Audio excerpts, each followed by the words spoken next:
भव्य बंधु, अंतिम तीर्थेश भगवान महावीर स्वामी के इस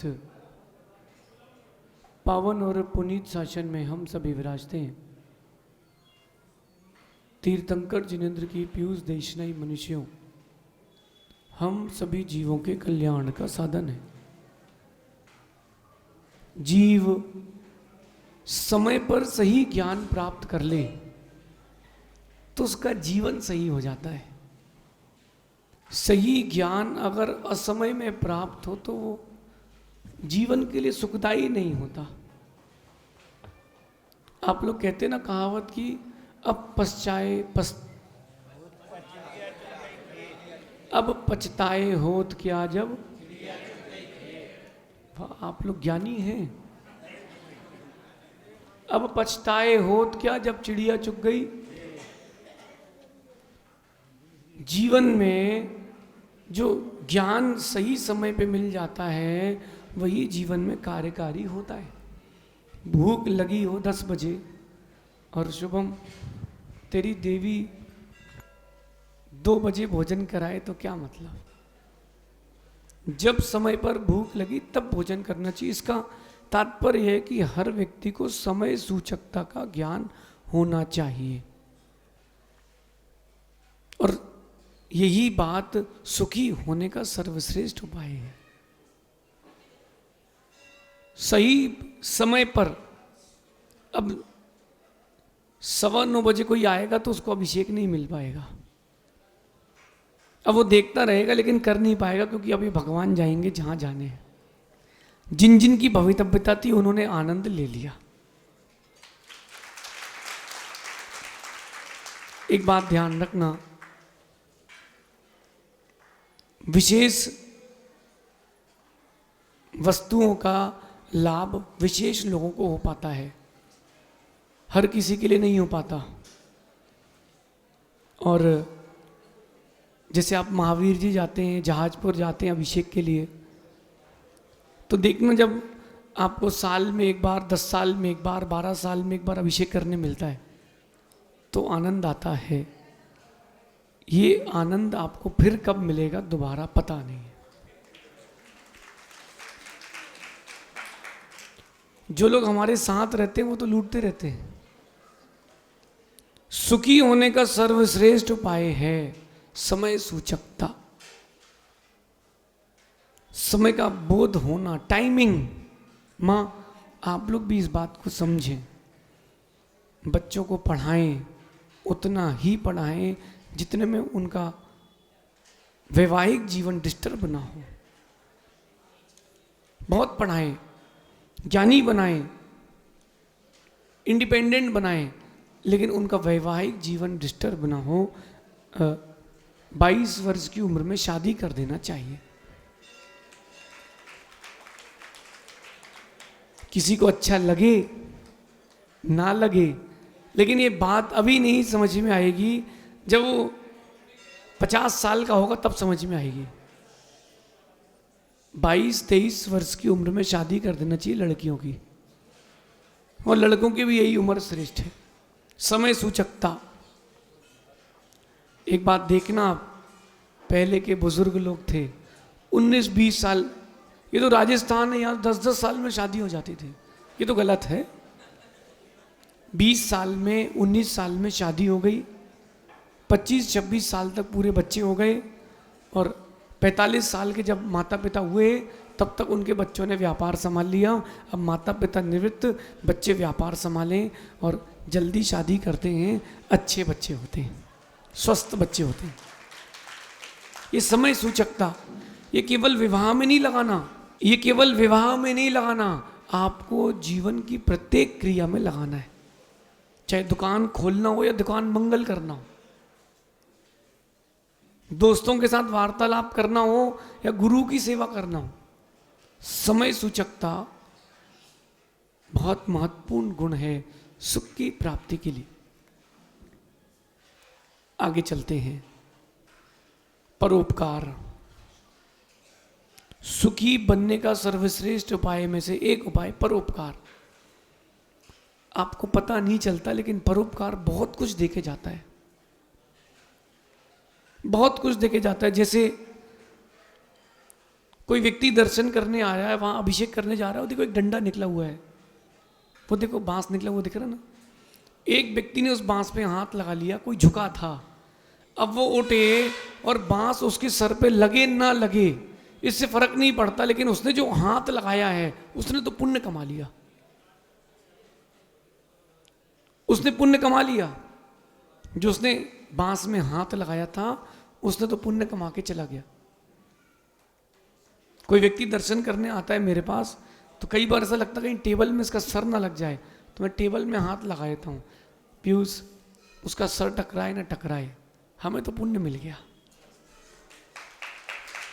हमने तो पुण्य का अर्जन कर लिया। ऐसे ही जीवन में छोटे छोटे परोपकार, बड़े बड़े परोपकार करते रहो। सामने वाले का उपकार हो ना हो, आपको तो पुण्य का लाभ होगा ही होगा। आपको पुण्य का लाभ नियम से निश्चित रूप से होगा। कोई गरीब है उसको पढ़ा दो, कोई अनाथ है उसको गोद लेकर के उसको आगे बढ़ा दो,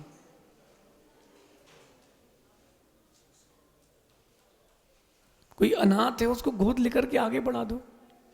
लेकिन क्या बताएं, परोपकार की भाव ही नहीं आते, परोपकार के भाव नहीं आते, इसलिए सुख भी आपके जीवन में नहीं आता। पहले होता था कि सुबह जो रोटी ज़्यादा बन जाती थी वो गाय को दे देते थे, शाम को गली में घूमने वाले स्वान को दे देते थे। अब घर में ही व्यवस्था है, घर में ही व्यवस्था हो गई ना सबकी। वो बच गया तो फ्रिज में रख लो आटा, शाम को देख लेंगे। अगर वो 2 लोई का 4 लोई, कितना आटा बचता है, इतनी तो बचता है ना वहाँ, वो 2-4 लोई ही आपने अगर गाय को खिला दी होती तो तुमको परोपकार का पुण्य मिल जाता। कुंद कुंद स्वामी ने पंचास्तिकाय ग्रंथ में कहा है, अनुकंपा संसिदो परिणामो पुण्यम जीवस्य आसवधि। जिसके परिणाम अनुकंपा से युक्त होते हैं उसको पुण्य का आश्रय होता है, उसको तीव्र पुण्य का आश्रय होता है। अनुकंपा से युक्त परिणाम हो। अभी कोई कह दे बाहर किसी का बच्चा गाड़ी से गिर गया, उसको चोट लग गई है, तो जो जो अपने बच्चों के साथ आए वो एक बार सोचेंगे। लेकिन अगर उसने बोल दिया किसी का लड़का गिरा है, तो जिन जिन की लड़की है वो बैठे रहेंगे। और वो बोल दे कि नीली कपड़े वाला है, तो जो सफेद कपड़े पहना के लाए वो नहीं जाएंगे, नीले कपड़ा अपना है ही नहीं। अगर पड़ोसी के यहाँ आग लग गई है तो तुम धुआं मत करो, बुझाने जाओ, कहीं हवा का रुख बदल गया तुम भी पड़ोस में ही हो। परोपकार बहुत बड़ी चीज होती है, वो आपके जीवन को संतुलन देता है। अतिशय बेटा छोटे छोटे परोपकार एक बार कई बार बहुत बड़ा बड़ा आपके निज का उपकार करके जाते हैं। इसलिए परोपकार करना सीखो। अभी पैसा है, मन है, भाव है, अभी कर लो, अभी कर लो। जब ये कुछ नहीं रहेगा तब मालूम चलेगा कि बचा क्या है। जब नहीं रहेगा तब मालूम चलेगा। परोपकार, अच्छा परोपकार किस पर करना चाहिए? सुरेश जी आप बताओगे, परोपकार किस पर करना चाहिए? बताओ भैया, कोई है? एक इंद्रिय जीव पर, पंच इंद्रिय पर, अपने परिवार पर, हाँ प्राणी मात्र पे करना चाहिए। मानते हो आप लोग? तो फिर दुर्भावना कैसे रख सकते हो किसी के प्रति? फिर आप किसी के प्रति दुर्भावना कैसे रख सकते हो? विचार करना, चिंतन करना। आपको चिंतन की गहराई में उतरने के लिए विषय दे रहा हूं। मां प्राणी मात्र के प्रति क्षमा का भाव, प्राणी मात्र के प्रति परोपकार, जितनी शक्ति हो उतना तो करें। कम से कम घास पर सुबह सुबह पैदल तो ना चले।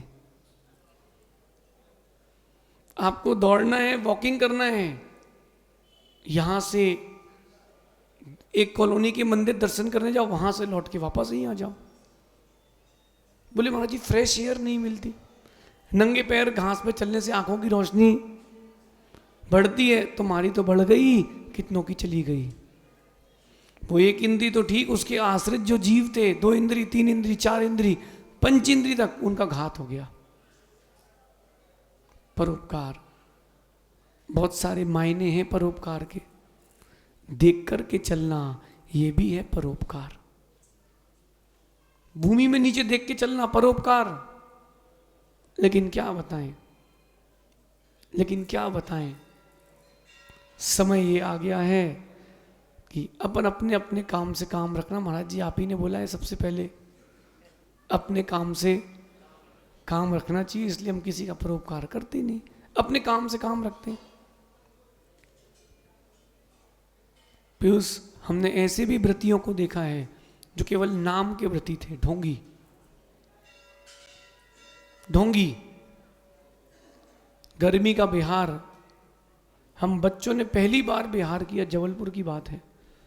अब बच्चे बच्चे थे, कम से कम 150 बच्चे हम लोग, 5 महाराज जी संघ में आचार्य श्री के साथ, गुरुदेव को मिला के हम लोग 150-200 बच्चों ने बिहार किया साथ में। अब पहली बार को गुरुदेव तो रुकते ही नहीं है, शाम को चले 22 किलोमीटर, वो जंगल गए, हम सब एक झोपड़ी के वहां बैठ गए। अब भैया ऐसा है कि कमेटी तो कमेटी रहती है, बोले भैया भोजन आ रहा है, अब भैया रात को कोई बच्चा खाएगा नहीं, गुरुदेव के साथ है।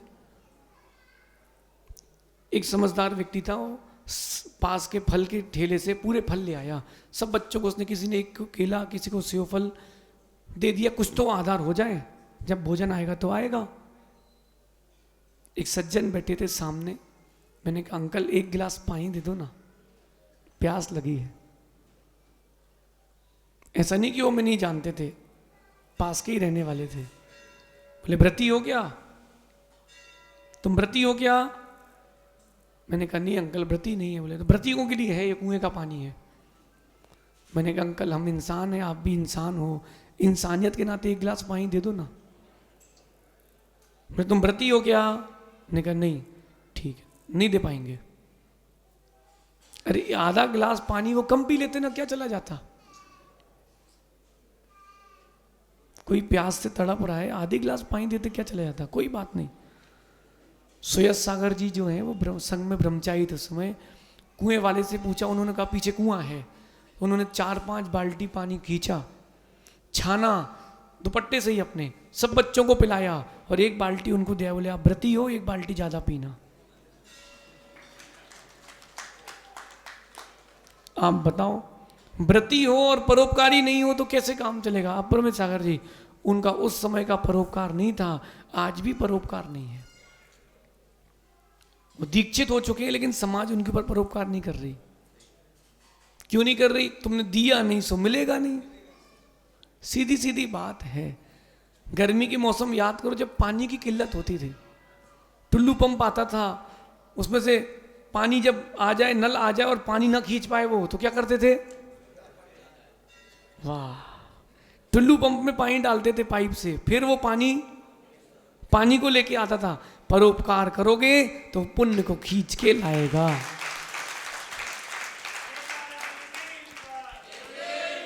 करना कुछ है नहीं और चाहिए मन भर के, तनक सा करना नहीं और मनक सा चाहिए, मिलेगा कैसे परोपकार? वो मैं मुनि बन गया, वो मेरे पास आए प्रतिमाधारी बन के आगरा के चातुर्मास में। उनकी देवी बोली महाराज जी वो ये जो है कुएं का ही पानी पीते हैं, व्रती हैं, आपको तो पता ही है। मैंने कहा, बोले शाम की कोई व्यवस्था नहीं है यहाँ पे। कोई बात नहीं, रुकिए। मैंने कहा पहले इनके पानी की और शाम के भोजन की भी व्यवस्था करो, व्यवस्था करो। अपन जो जिसने पीयूष अनुपकार किया हो, पीड़ा दी हो, घाव दिया हो, उसके प्रति भी परोपकार का भाव रखना, ये सज्जनों का कार्य है। अपन ने उनके साथ परोपकार का व्यवहार किया, एक बार नहीं, ऐसा कई बार हुआ। भीलवाड़ा के चातुर्मास में भी वो आए थे। मैंने कहा आप यद्यपि हमारे पास नहीं आए हो, आए होते तो सुबह से दिखते, तुम्हारी वहाँ कहीं और भोजन की व्यवस्था नहीं बनी इसलिए आए हो। मैंने मन में सोचा, फिर भी मैंने पहले कहा, सारस्वत सागर जी ब्रह्मचारी थे, मैंने कहा पहले बेटा इनकी भोजन की व्यवस्था करो। अतिथि संविभाग सबसे बड़ा व्रत है, व्रती हैं। कुएं का पानी जरूर देना, व्रती हैं। पीयूष, जब मैं अपने नगर गया, उनके यहाँ चौंका लगा। मैंने कई बार प्रयास किया, उनके यहाँ आहार नहीं हो पाए। ऐसा नहीं कि मन में द्वेष हो, उनके यहाँ आहार हो गए। आज महाराज के, तो मैंने सोचा 80 चौके हैं और हम लोग 15 महाराज हैं, कहाँ कहाँ जाएंगे। तो मैंने कहा एक आध दिन छोड़ के देखते हैं। तो उस दिन नहीं गए। अगले दिन मैं निकला तो मेरे मन ही नहीं हुआ। चलो मैंने कहा अगले दिन चलते, उस दिन कोई और महाराज जी पड़क गए। उसकी जीव क्या, मेरे आहार नहीं हो पाए। मेरे मन में कोई द्वेष नहीं था, लेकिन मुझे समझ में आ गया परोपकार नहीं किया है तो भावना उसके प्रति जाती नहीं है, जाती नहीं है। हमने ऐसे बड़े बड़े दृश्य देखे कि सामने जीव मर रहा है तड़पते हुए, लोग वीडियो बना रहे हैं, कोई उठा के हॉस्पिटल नहीं ले जा रहा, वीडियो बना रहे हैं। एक बेटा अपनी मां को पीट रहा है, अप्रमित सागर जी, दूसरा व्यक्ति वीडियो बना के डाल रहा है। अरे वीडियो बना रहा है, तू बचा नहीं पाया उसको, ये कोई परोपकारी नहीं है।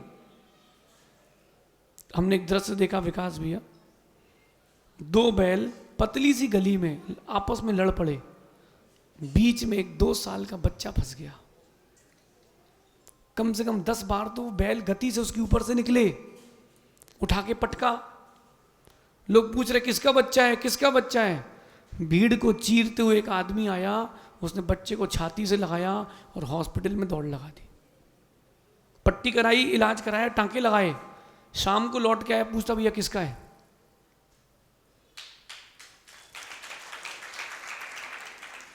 वो जो छुट्टियों के दिन बेचारे गरीब लोग पुराने कपड़े नहीं बेचते, जो बंजी लगाते हैं, हाट बाजार करते हैं, उनका बच्चा था, गरीब का। उसने पूरी दवाई करी, दवाई लेकर के आया, हफ्ते 10 दिन की, 15 दिन की, पट्टी करा करके लाया। जब वो बच्चा होश में आ गया, स्वस्थ हो गया, तब हॉस्पिटल से लेके आया। अब वो पूछता है किसका बच्चा है।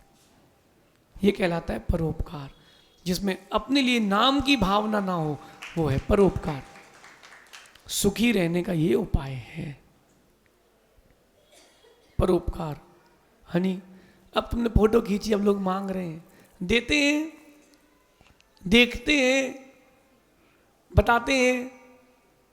अरे खींची है, दे दो ना, क्या जा रहा है। परोपकार कभी काम आएगा, लौट के कभी ना कभी वो परोपकार जरूर काम आएगा, लेकिन लौट के आए इस भावना से परोपकार नहीं करना। उपकार करने वाले को उपकार करके भूल जाना चाहिए, लेकिन जिसके ऊपर हुआ है उसको याद रखना चाहिए। वो हमने कथा सुनाई थी ना पाटनी जी, एक व्यक्ति जंगल जा रहा था, जंगल में घूम रहा था, कहीं किसी कारणवश कुएं में गिर गया। दूसरे ने उसको देख लिया, बचा लिया, बचा करके बाहर निकाल लिया। अब वो इतनी विपरीत परिस्थिति में था, उसको निकाल दिया। वो तो भैया पैर छूता उसके, भैया तुम नहीं होते तो मैं मर जाता। पूरे गांव में उसने हल्ला किया कि ये नहीं होता तो मैं मर जाता, इन्होंने बचा लिया, इन्होंने बचा लिया। अब हफ्ते 10 दिन तक तो गांव में चर्चा रही, फिर भूल गए।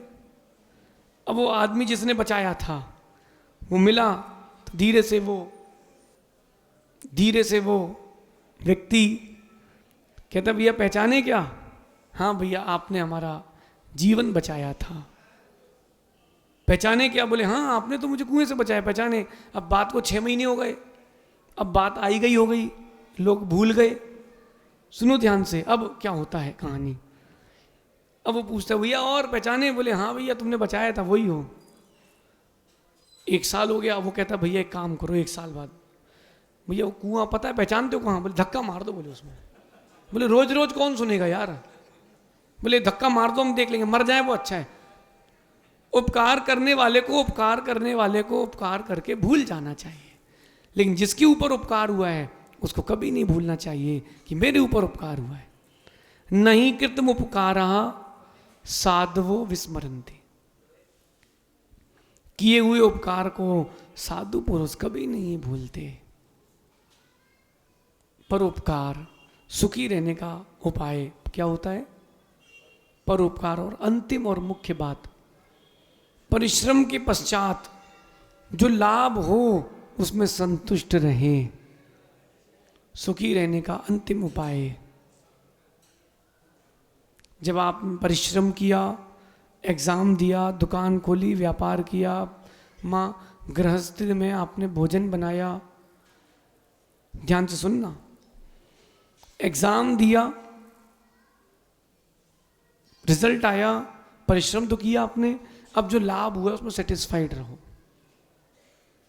जो परिश्रम किया उसमें जो लाभ हुआ उसमें संतुष्ट रहो। आपने दुकान खोली है, व्यापार किया है, अब उसमें जो लाभ हुआ उसमें संतुष्ट रहो।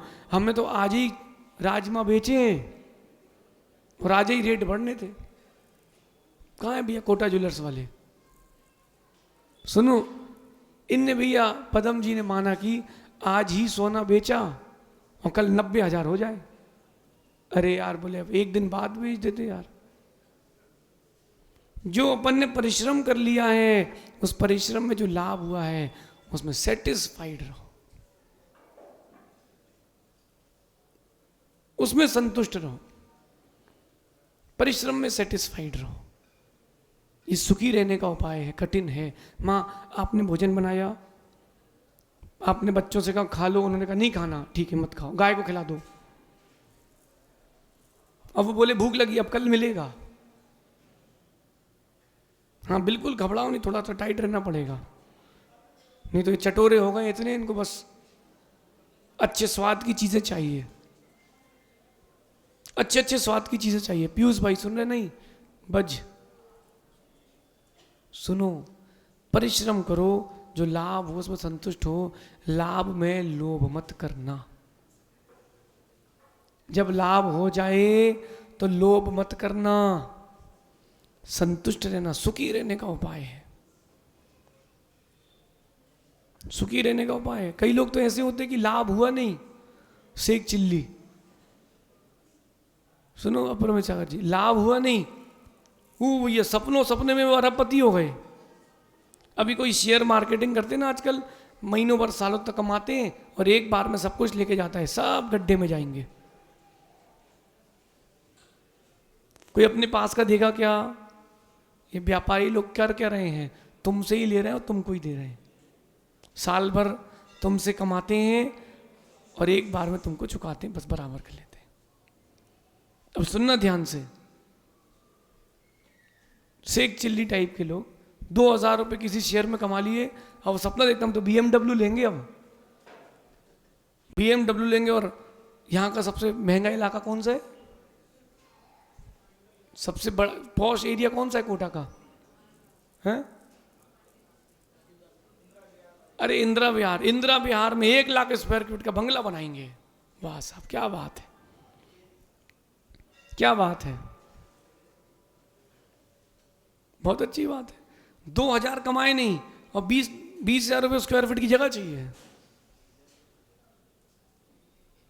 उतना ही उड़े जितनी आपकी है, समझ रहे ना? पीयूष व्यक्ति इस बात को भूल जाता है। परिश्रम कर लिया, अब जो लाभ हुआ उसमें वो थोड़ा सा लाभ हुआ, असंतुष्ट रहता और इतना ऊंचा उड़ता है फिर नीचे गिरता है। अरे जो लाभ हो गया उसमें संतुष्ट रहो। अब कोटा में 56 मंदिर है, 50 मंदिर है, विमल जी एक ही जगह चातुर्मास हो पाएगा। जो लाभ हुआ है उसमें संतुष्ट रहो कि महाराज जी कोटा में तो हैं, अब जहां होगा तो देखेंगे। पहले इसका तो आनंद लो। जो लाभ हुआ उसमें संतुष्ट रहो पाटने जी, जो रह गया उसमें टेंशन मत लो कि पंचगण कराते अच्छा माहौल बनता और ये धर्मशाला में पूरा मार्बल लग जाता और 1 नंबर हो जाती। और क्या, जो लाभ है उसका आनंद लो। फिर भी एक बात बोलता हूं आपसे मैं, सुखी रहने के लिए गुरु बुद्धि विशेषता, जो गुरु बुद्धि चलते उनको बहुत लाभ होता है। और 4-5 टेढ़े मेढ़े लोग तो हर जगह होते। गेहूं भी खरीदो उसमें कंकड़ होते कि नहीं होते? तो कंकड़ बीन लो। अरे हर जगह रहते हैं, क्यों टेंशन ले रहे हो? क्यों पीयूष? मनुष्य कितना ही गोरा हो, परछाई तो काली होती है ना। तो किसी ना किसी में कोई ना कोई कमी तो रहती है, हर जगह रहती है। उन कमी बोलने वाले लोगों को, टोका टाकी वाले लोगों को लेके चलोगे तो जीवन में कुछ नहीं कर पाओगे। अपना तो पक्का पक्का है, अपन 1 बार 2 बार 4 बार लेते हैं, फिर जिंदगी भर नहीं पूछते हैं। चिराग अपना पक्का है, जो उतर गया तो उतर गया, और जो उतर गया तो उतर गया। आज जरा सी बात क्या हो गई, आज जरा सी बात क्या हो गई, कुछ लोग दिल में उतर गए, कुछ लोग दिल से उतर गए। हम इस प्रकार के ही हैं, क्योंकि परिश्रम में जो लाभ हो उसमें संतुष्ट रहो, सेटिस्फाइड रहो, सेटिस्फाइड रहो। क्योंकि फिर असंतुष्टि आती है, और जब असंतुष्टि आती है तो व्यक्ति का मनोबल गिरता है और विशुद्धि जाती है, सब कुछ चला जाता है, सब कुछ चला जाता है। अभी आज चुनाव है ना राजस्थान के चरण में, अब आप देखना क्या क्या नहीं होगा चुनाव में, क्या क्या नहीं होता, आप लोग सब समझते ही हो। हम लोगों ने तो दिखा ही नहीं। विमल जी, मैंने आज तक कभी किसी को वोट नहीं दिया, ना राजनीति में ना समाज नीति में। मैं एक बार वोट देने गया था और देखा मैंने घर से, अरे भाई पुलिस वाले खड़े हैं। मैं समझ गया समाज का चुनाव नहीं, मान का चुनाव है। मैं तो वापस आ गया घर। मैंने कहा भैया दोनों में से किसी को ही देना भैया, अपना नोटा, मेरे को किसी को नहीं देना। क्यों? धर्मात्मा होते तो ऐसा पुलिस वाले थोड़ा ना खड़ा करते चुनाव में। मैं नहीं दिया आज तक, ना किसी को हराया ना किसी को जिताया। हाँ, ताकत सब रखते हैं, दिमाग सब रखते हैं, समझ गए? चिराग, किंग मेकर बनना चाहिए। किंग तो कोई भी बन सकता है। परिश्रम में आप चुनाव हो रहे हैं ना, अब वो चुनाव लड़ेंगे, एक ही व्यक्ति जीत पाएगा, सभी तो नहीं जीत पाएंगे। अब जो जीतेगा, अब बाकी लोगों को उसका सपोर्ट कर देना चाहिए, भैया तुम जीत गए। जो हार भी गया है उसको गले मिल लेना चाहिए, भैया कोई बात नहीं, तुम्हारा पुण्य तेज था, तुम जीत गए, बात खत्म। अब वो पीछे से नई गैंग वॉर चालू होती है कि जहां मिलेगा वहीं शूट कर देंगे। इससे क्या होगा? इससे तो बैर बढ़ेगा, दुख बढ़ेगा, सुख घटेगा। माँ, परिश्रम के पश्चात सेटिस्फाइड रहना भी सीखो। भैया वो पंखा बंद कर दें, कबूतर उड़ते हैं। परिश्रम के बाद सेटिस्फाइड रहें। और अभी आपके चुनाव जब हो तो हो, ये हमारा आदेश है, जितने पंखे इसमें जाई लगवाओ, एक जीव भी बच गया तो तुमको पुण्य मिलेगा। मंदिर में जाई लगी ना, वैसी जाई लगवाओ, क्योंकि जिसकी माँ का विघात होगा या जिसके बच्चे का विघात होगा, दर्द वही जानता है। आपकी थोड़ी सी उंगली जल जाए, कट जाए ना, बड़ी पीड़ा होती। फिर वो तो छोटे छोटे, ये तो नाजुक से जानवर, इनका तो एक बार में ही खत्म हो जाएंगे। समझ रहे? परिश्रम में पाटनी जी, इनके लिए, सबके लिए बनवाओ जाले, और बोई लगवा के नाम मत लिखवाना मंदिर के फंड से, क्योंकि इन लोगों ने व्यवस्था मंदिर के लिए पैसा दिया है ना, बढ़िया उसमें जाए लगवाओ, ताकि जीवों की रक्षा हो, परोपकार। चलिए अपन विषय पर आते हैं। परिश्रम में संतुष्ट, परिश्रम के बाद जो लाभ हो उसमें संतुष्ट। अब परमेश सागर जी, आपने बहुत मेहनत से ग्रंथ लिखा, बहुत मेहनत से, और कोई विद्वान आके बोले इसमें तो मजे ही नहीं है, इसमें दम ही नहीं है। सेटिस्फाइड रहना, ठीक है भैया, हमने लिखते समय विशुद्धि बनाई, हमने तो पुण्य कमा लिया। पढ़े ना पढ़े उससे क्या करना, कोई पढ़े ना पढ़े उससे क्या करना। 2020 कर्नाटक की सरकार ने 5 ग्रंथों के लिए होलकेरे अवार्ड को नॉमिनी किया। उस 5 ग्रंथों के लिए,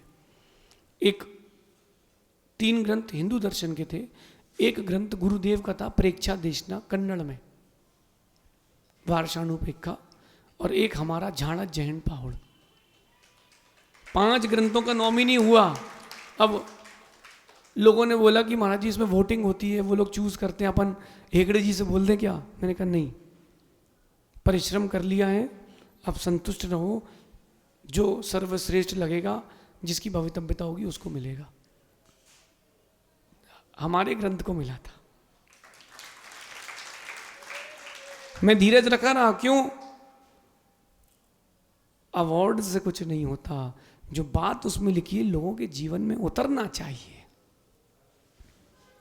ये लोग यूट्यूबर्स हैं, इंस्टाग्राम वाले लोग फॉलोअर्स बढ़ाते कैसे। जो पीयूष भैया वो बता रहे थे ना भैया, बोले हम लोग रात भर कंप्यूटर चालू छोड़ देते हैं और उसमें कंटिन्यू कर देते हैं, तो एक ही रील को 100 बार, 500 बार, 1000 बार दिखाई देता है, तो 1000 व्यूज हो जाते हैं। मैंने कहा बहुत अच्छी बात है, लेकिन इससे होगा क्या? इससे नंबर बढ़ेंगे, इससे फॉलोअर्स नहीं बढ़ेंगे, इससे तुमको सुनने वाले, समझने वाले नहीं बनेंगे। बेटा कम लोग हों तुम्हारे सुनने वाले, लेकिन मायाचारी वाले ना हो कि रात को सोए थे तो पेज खुला, सुबह देखा तो 5 लाख फॉलोअर्स। अच्छा चलो ठीक है, फिर व्यूज देखे तो कितने? 325। तो सामने क्या लोगों को समझ में नहीं आता क्या कि 1 मिलियन व्यूज हैं और उसको उसके वो कितनी हुई? 300 लोगों ने उसको शेयर किया। वाह साहब, समझने वाले सब समझते हैं। अब अपना परिश्रम करें, लेकिन लाभ में संतुष्ट रहें, संक्लेशता ना करें। प्यूज हमारे दिमाग में इतने आइडिया रहते हैं ना कि हम क्या नहीं कर लें, लेकिन मैं बोलता उससे ही हूं जो 100% समर्पित हो, क्योंकि बोली हुई बात कट जाए तो बड़े लोगों को वहीं संक्लिष्टता, वहीं दुख होता है। अपन कहते नहीं इसलिए। क्यों शुभम, याद है कोटा चातुर्मास? याद है? खड़े होना जरा बेटा। देखो भैया, हमारे चातुर्मास के जल देवता रहे ये 2018 के। इस बच्चे ने हमारे कमंडल में भी कुएं का ही पानी भरा था, बेंगलोर में, आपके कोटा का ही है, सही है? याद है? क्या आनंद था। ऑफिस छूटा नहीं कि स्वाध्याय, भैया वृत्ति, याद है? अब क्या, आप तो फंस गए, अब निभाओ। सहसागर जी याद है? आधे बाल तुम्हारे तो यही ले गया था भैया वृत्ति करके। पूरे 4 महीने हमने कहीं भी रहे हो कुएं का पानी पिलाया इन बच्चों ने, बेंगलोर में, जहां वो भारत का विदेश है। याद है बेटा? वो बोले तो गुरुदेव आप तो चातुर्मास करो, हम लोग सब कर लेंगे। मन में अगर ठान ले शुभम तो क्या नहीं कर सकते। मन में अगर ठान लो तो अभी भी बहुत कुछ कर सकते हो। मन में प्रतिज्ञा लेके रखना, अंतिम समय जब तक जीवन चल रहा है जीऊंगा, और अंतिम समय तक गृहस्थी को छोड़ करके श्रमणत्व की ओर रहूंगा।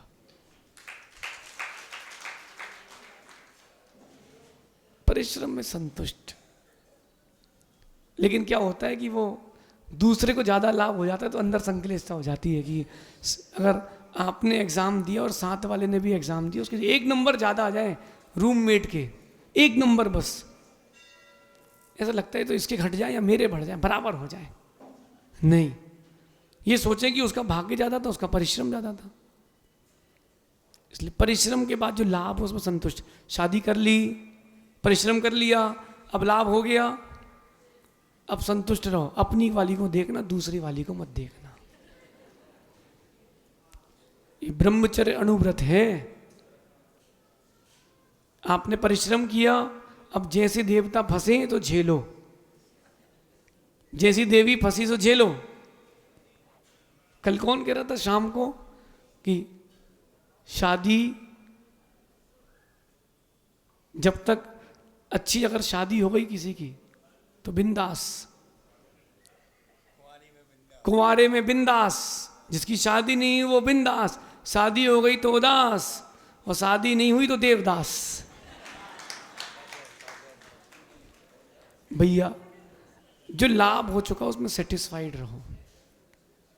हमारे पास भी बहुत सारे व्रती आते हैं, देखो छुल्लक जी, ऐसे भी व्रती आते हैं, उनको पता है नगर में महाराज जी हैं, आहार की व्यवस्था हो जाएगी, वो वास्तव को नमोस्तु कर रहे हैं ना, वो आहार के लिए कर रहा है। अगर श्रद्धा होती तो आहार के बाद फिर आता, दिखा क्या?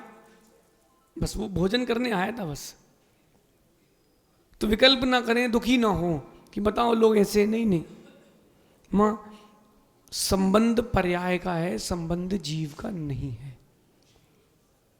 शादी हुई ना आपकी, बच्चे भी हो गए, माता पिता भी है, परिवार के लोग हैं, रिश्तेदार हैं, ये संबंध पर्याय का है, छूटेगा, जीव का नहीं है। तो जो मिल चुका है उसमें संतुष्ट रहो।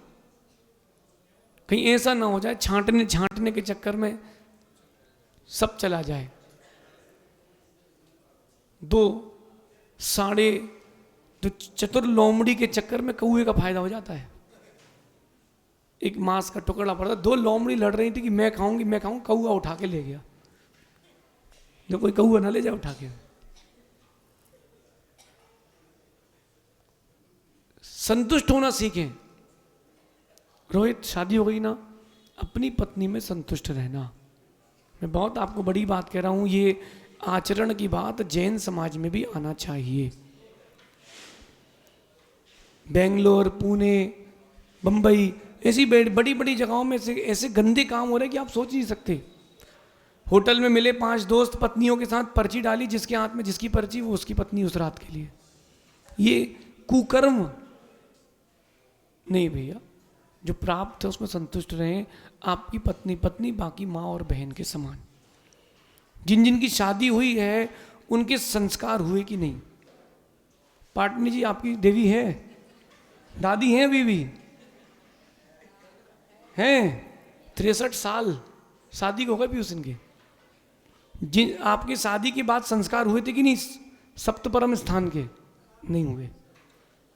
कोई बात नहीं, चातुर्मास में अपन दंपत्ति संस्कार भी करेंगे, चाहे कितनी उम्र के हों। दंपत्ति संस्कार कम से कम परस्पर में एक दूसरे के प्रति लॉयल तो रहें। और जिनका पति या पत्नी नहीं बैठे तो ध्यान रखना गड़बड़ है।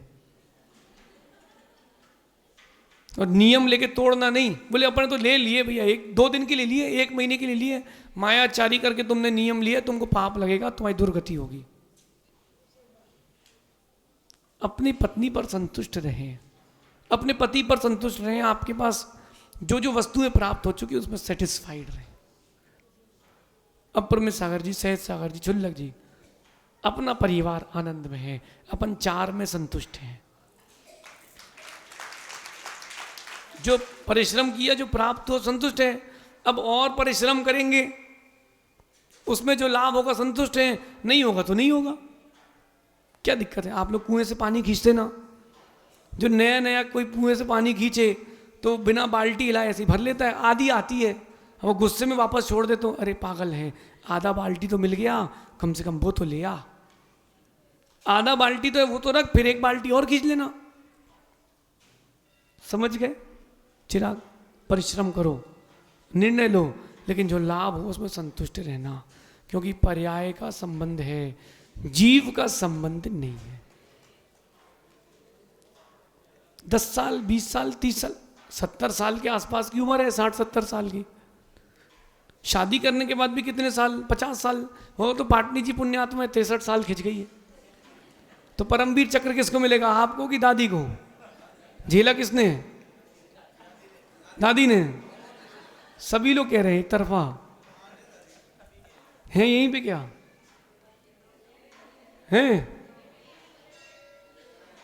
कहाँ है? अरे वो तो चमक रही, तुम कैसे सूखे हो?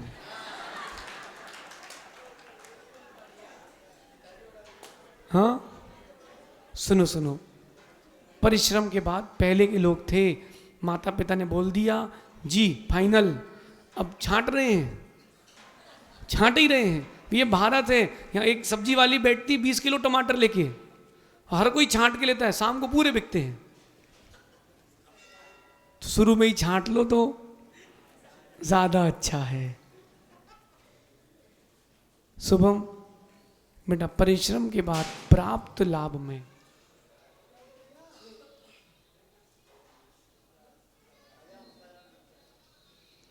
परिश्रम के बाद प्राप्त लाभ में संतुष्ट रहे। समझ रहे? अब आपने बोली ले ली शांति धारा की, अब शांति धारा कर ली, अब बैठ जाओ। परिश्रम के बाद प्राप्त लाभ में संतुष्ट रहे, विकल्प ना करें। ऐसा करोगे तो विशुद्धि जारी है, वरना विशुद्धि क्या करना है अब आपको निर्णय करना है। परिश्रम के बाद प्राप्त लाभ में संतुष्ट रहें। सुखी रहने का ये सर्वश्रेष्ठ उपाय है। आप सभी, क्या हो गया? एक तो मशीन लगवा, इनकी आवाज समझ में नहीं आती, एक ट्रांसलेटर लेके चला करो आप। हाँ, आपका निर्णय हुआ, अभी गुरु जी का निर्णय थोड़ा ना हुआ। देखते हैं वो अपन बचपन में खेलते थे ना, रस्सी वाला खेल, गस्सा गसी, गस्सा गसी करते रहो, जिस तरफ ढुल गई उस तरफ हमारा चातुर्मास हो जाए। क्योंकि मैं निर्णय लूंगा तो दुख मिलेगा, बोले बोले यहां करूं कि वहां करूं, गुरु जी से जहां बोल देंगे वहीं करेंगे, बात खत्म। देखो ये भारत है, यहाँ रूमर बहुत जल्दी फैलता है। हमने सांस ली नहीं, छींका नहीं कि बोले सर्दी हो गई, और कोटा में तो और जल्दी फैलता है। 4 लोगों के बीच में बात करो, 4 लोगों के बीच में बात करो, पहले नंबर वायरल। अपन चीजों को समझें, परिश्रम के बाद प्राप्त लाभ में संतुष्ट रहें तो सुखी रहेंगे। संतोषी गुण पढ़ते कि नहीं पूजा में, सेटिस्फाइड रहें, परिश्रम करते रहें। सेटिस्फाइड रहने का ये मतलब नहीं कि पुरुषार्थहीन हो जाए। जो आपने पुरुषार्थ किया उसमें जो प्राप्त हो गया उसमें सेटिस्फाइड रहें, अब और पुरुषार्थ करें, हर दिन व्यापार करें, पैसा कमाएं, लेकिन जो प्राप्त पुरुषार्थ के बाद लाभ है उसमें सेटिस्फाइड रहें। इसलिए जो प्राप्त है वो पर्याप्त है, इन 2 शब्दों में सुख बेहिसाब है। आप सभी सुखी जीवन के इन उपायों को समझें, जीवन को सुख से जोड़ें। शेष आगे देखेंगे। भगवान महावीर स्वामी की